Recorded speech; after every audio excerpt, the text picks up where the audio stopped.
Halo, assalamualaikum warahmatullahi wabarakatuh. Selamat pagi anak-anak.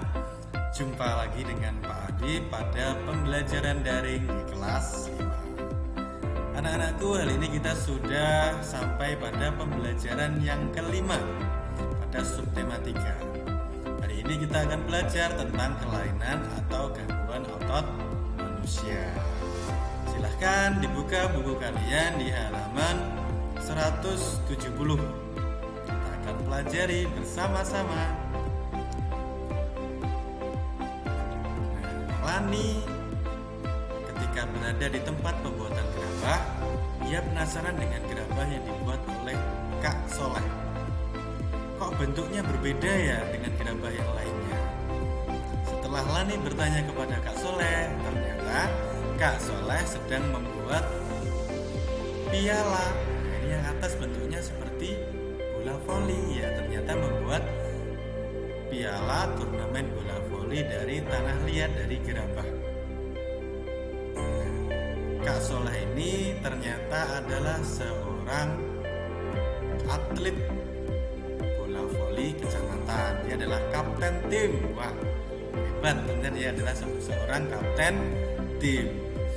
Kak Soleh ketika berolahraga bola voli, sebelumnya ia akan melakukan pemanasan, peregangan. Kemudian selain itu juga makan makanan yang bergizi, minum minuman yang menyehatkan, banyak minum air putih, sehingga apa? Dalam olahraga bisa sangat baik dengan tubuh yang betul-betul fit dan bugar. Kak Soleh ini dalam kegiatan bola voli dia tidak pernah mengalami cedera, tidak pernah mengalami kecelakaan dalam berolahraga. Karena apa? Karena ia selalu melakukan pemanasan dan makan minuman yang bergizi. Nah, anak-anakku, tahukah kalian ternyata banyak sekali kelainan-kelainan otot yang bisa dialami oleh manusia. Apakah saja kelainan-kelainan itu atau gangguan itu? Mari kita pelajari bersama. Gangguan dan kelainan otot manusia. Yang pertama, ada gangguan hipertrofi. Kalian juga bisa buka di buku kalian. Hipertrofi ini ototnya mengalami pembesaran yang sangat berlebih. Nah, ini di gambar ini bahkan sampai kelihatan menyeramkan karena ototnya terlalu besar. Kalau di kehidupan sehari-hari mungkin kalian pernah menjumpai orang yang lengannya antara lengan kanan dan lengan kiri masih lebih besar lengan yang kanan. Nah, itu disebut hipertrofi. Karena apa? Aktivitas yang dilakukan oleh otot yang di sebelah lengan kanan itu lebih banyak dan tanpa diimbangi dengan aktivitas pada lengan yang sebelah kiri. Jadi kalau kalian berolahraga, usahakan yang seimbang supaya tidak besar sebelah. Ini bahkan sampai besar seluruhnya. Ini terlalu besar, kelihatannya jadi tidak indah lagi, malah terlihat menyeramkan. Usahakan otot kita bentuknya sesuai, proporsinya sesuai dengan tubuh kita, tidak terlalu besar dan tidak terlalu kecil. Jadi seimbang ketika berolahraga, kadang menggunakan bagian kanan, menggunakan bagian kiri, digunakan secara seimbang. Yang kedua ada gangguan namanya atrofi. Nah, ini kebalikannya. Kalau tadi ototnya membesar, atrofi ini justru ototnya mengecil. Bahkan seperti hanya tulang saja. Nah, ini kasihan sekali ya. Ini biasanya terjadi karena kekurangan gizi atau karena penyakit.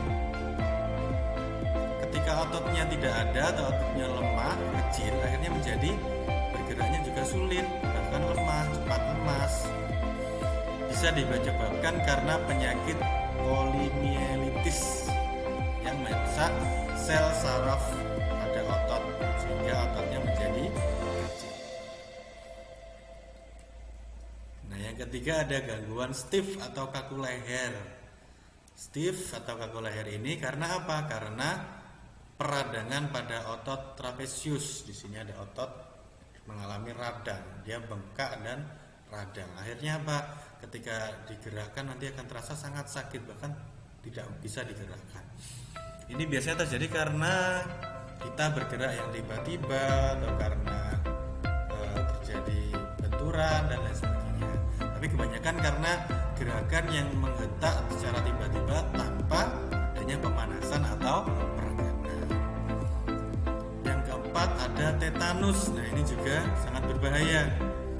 Kalau penyakit yang keempat ini karena bakteri yang biasanya menempel pada benda-benda yang sangat kotor, misalnya besi yang sudah berkarat atau pecahan piring, gelas yang sudah ada bakterinya. Nah, ini hati-hati.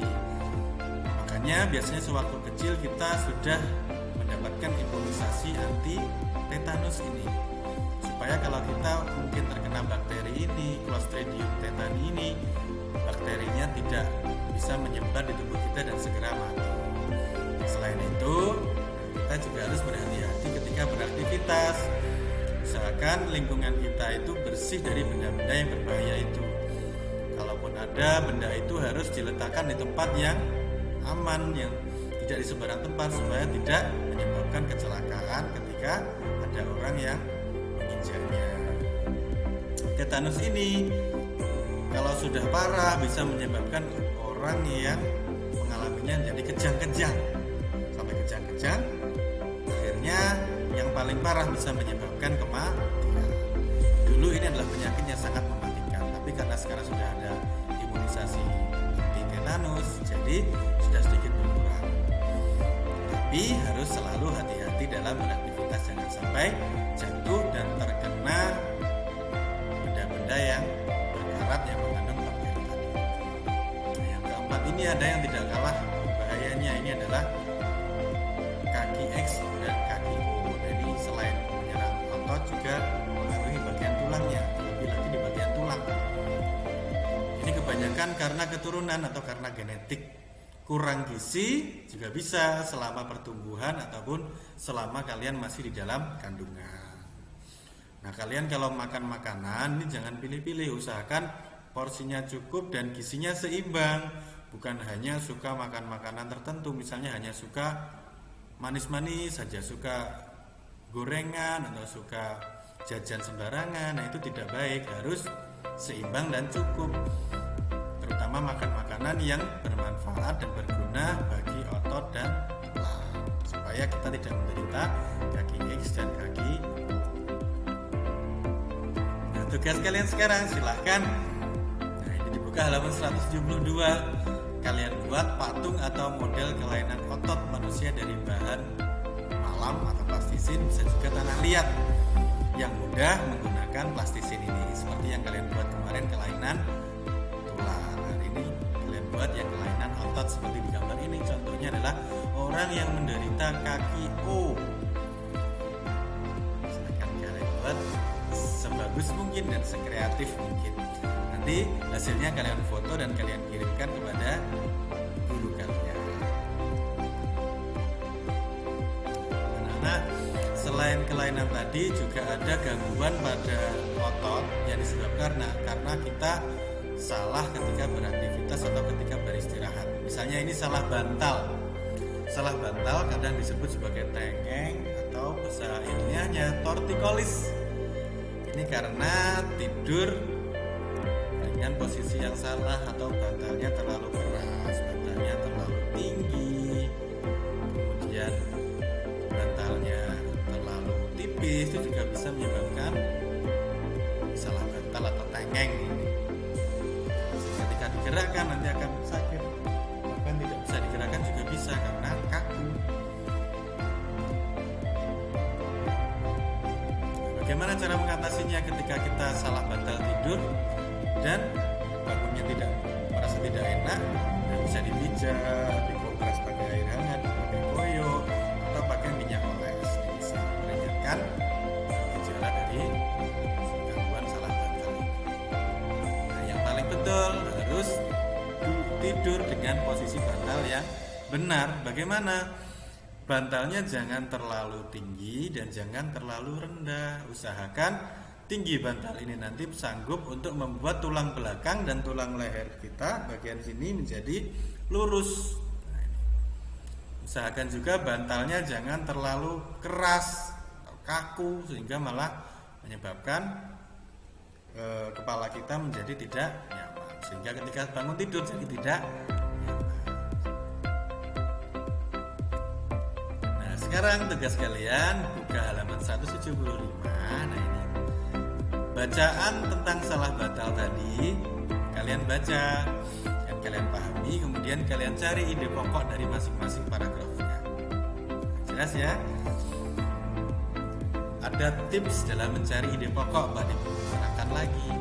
Yang pertama, temukan kalimat utamanya, dan pada umumnya kalimat utama itu ada di awal paragraf di bagian awal. Kemudian kalimat utama itu nanti diringkas supaya tidak terlalu panjang, diringkas lebih bagus, ambil bagian yang penting saja. Kemudian ini yang belum Pak pelajari.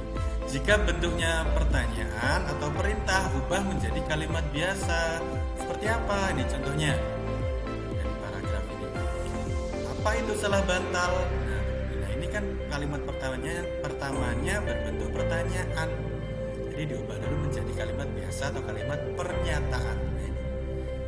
Apa itu salah bantal? Nah, jadi diubah menjadi salah bantal menurut banyak orang.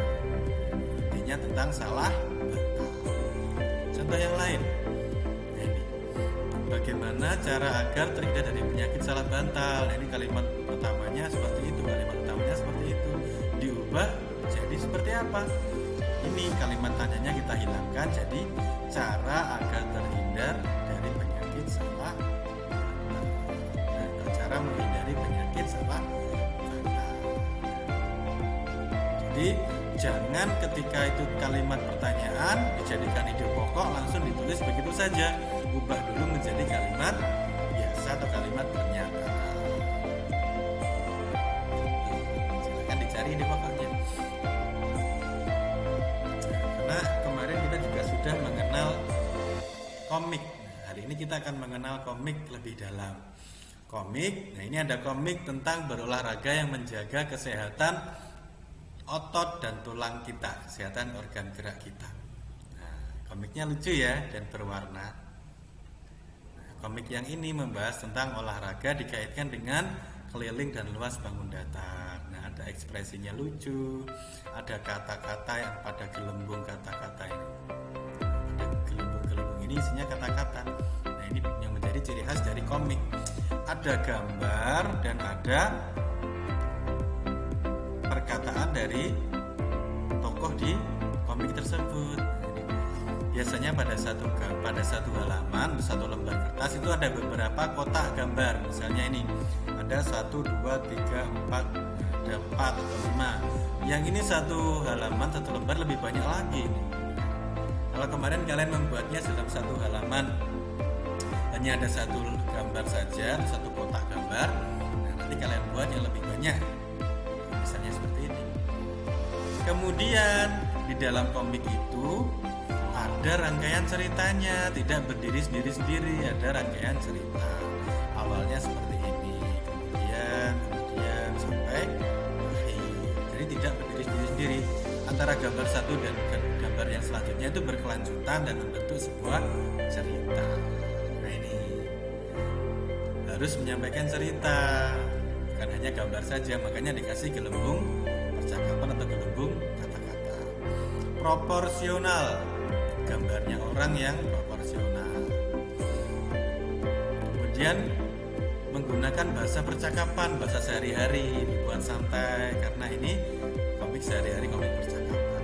Nah, pada umumnya bersifat kepahlawanan nih. Kalau kalian biasa membaca komik Naruto, komik Doraemon dan lain sebagainya, ini biasanya berisi tentang kepahlawanan.